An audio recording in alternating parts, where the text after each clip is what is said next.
Parlons d'environnement. Et non, je ne vous parle pas de vous encourager à mettre des puces sur vos poubelles comme certaines villes le font et vous disent que c'est au nom de l'environnement. Si votre ville vous dit ça, eh bien, dites-vous que vous poser des questions n'est pas un cancer ou encore est mal. C'est tout à fait la meilleure solution pour vous éviter d'être toujours naïf et croire que c'est pour l'environnement qu'on fait ça.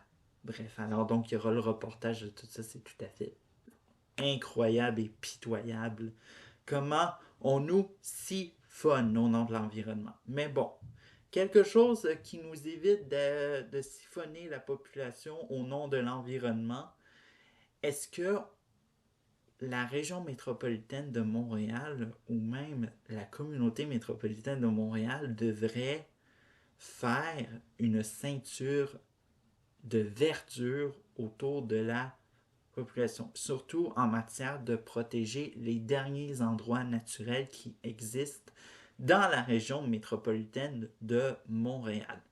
En effet, c'est ce que croit, en effet, un reportage très intéressant, je veux dire, article très intéressant de Radio-Canada sur le sujet, qui est basé sur une étude qui a été faite par un professeur de l'Université Concordia, Monsieur Jochen Jaeger, bref, qui est spécialisé en géographie et qui dit qu'il y a urgence d'agir, surtout en matière d'environnement, mais aussi pour l'avenir. Bref. Ce qui en étant dit, c'est que le Grand Montréal actuellement ne possède pas de ceinture de verdure. Alors donc une ceinture de verdure, qu'est-ce que c'est? C'est une composante de multiples. Alors donc, on parle de forêt, on parle d'endroits humides, on parle de zones agricoles. Alors donc, il faut savoir que le Grand Montréal, une zone sur deux est agricole pour l'instant. Alors donc, on est un peu dans un bon début. Bref, tout ça. Il y a un grand exemple, évidemment, c'est ce qu'il y a dans le Grand Toronto et aussi dans le sud-est de l'Ontario. Évidemment, il y a une grosse ceinture de verdure là. Et évidemment, chose étonnante, ça freine l'étalement urbain. Alors donc, dites-vous que dans une conclusion de 1986 à 2016, il y a eu plus d'étalement urbain à Montréal, même une croissance qui est plus rapide que la population, qu'à Toronto.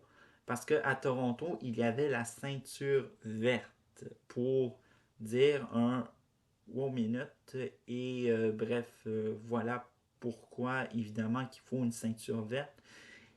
Aussi, c'est beaucoup une question de freiner l'étalement urbain. Mais rassurez-vous, l'étalement urbain n'a pas, soit disons-le, n'est pas quelque chose de négatif. C'est juste qu'il faut de toute façon la planifier et bref, tout ça.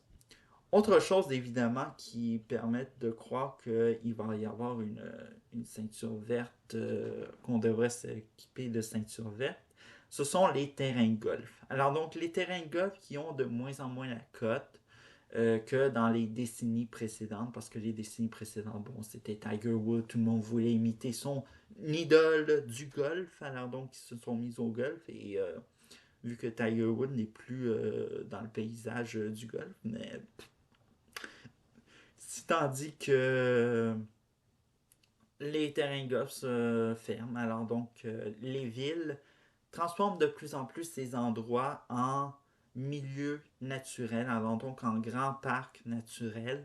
Et c'est quelque chose de très agréable. Bref. Voilà. Mais bon.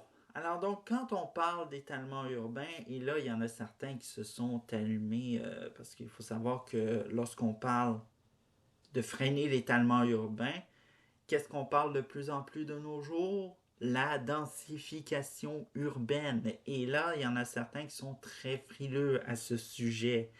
Et là, j'aimerais juste vous dire que quand l'article est apparu, ben, il y a beaucoup de personnes qui ont paniqué en disant que, oh mon Dieu, on va nous proposer l'étalement urbain. Et là, il y a beaucoup de personnes qui disent en même temps que l'étalement urbain, c'est quelque chose de laideur, littéralement.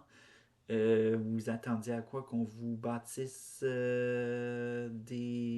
appartements d'une allure Louis XIV, etc. Là. Allô? Bref, tout ça. Euh, Bref, il faut savoir que l'étalement, la densification, ça n'a pas de la négativité. Hein.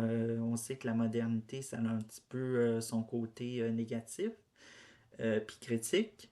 Euh, Juste prendre par exemple, on a pris le Grand Toronto, mais aussi, on va aller dans Mississauga.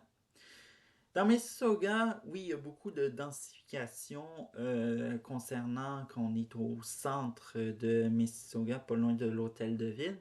Et il y a les tours Absolutely. Les tours Absolutely qui sont absolument des chefs-d'œuvre et qui sont devenus euh, le, le symbole de la ville de Toronto. Bref, alors, donc c'est ça. Et là, pendant ce temps-là, nous, dans le Grand Montréal, on se dispute pour ne pas faire de la densification. Ça a été le cas à la ville de Mont-Royal.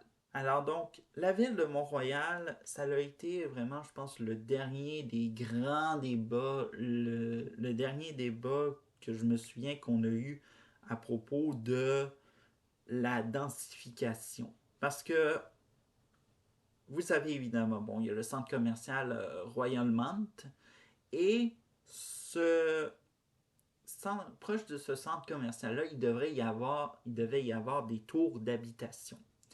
Et là, ça a pris des proportions, mais vraiment exagérées d'une manière incroyable. Et là, tout le monde charlait à Ville-Mont-Royal parce que non, on ne veut pas avoir de tour d'habitation à l'eau. C'était pas de manière sauvagiste. Là. Ça n'allait pas être dans la cour de quelqu'un dans la partie de l'Est. Là. C'était dans l'Ouest où il n'y avait absolument personne qui vivait. Et évidemment, ce qui est absolument ridicule, c'est que la campagne électorale municipale de 2021 portait sur qui allait attirer la clientèle anti-densification de l'ouest de ville Mont-Royal. Donc, comme vous le voyez, si les gens sont pour une ceinture de verdure dans le Grand Montréal, eh bien, il faudra accepter la densification urbaine dans un futur parce que, évidemment, si on veut freiner l'étalement urbain, eh bien, il faudra construire vers le haut et non toujours rester vers le bas. Alors donc, voilà. Alors vous, je ne sais pas qu'est-ce que vous en pensez, mais littéralement, moi, ça me convainc d'avoir une ceinture verte et faire de la densification urbaine, notamment royalement. Hein. Bref.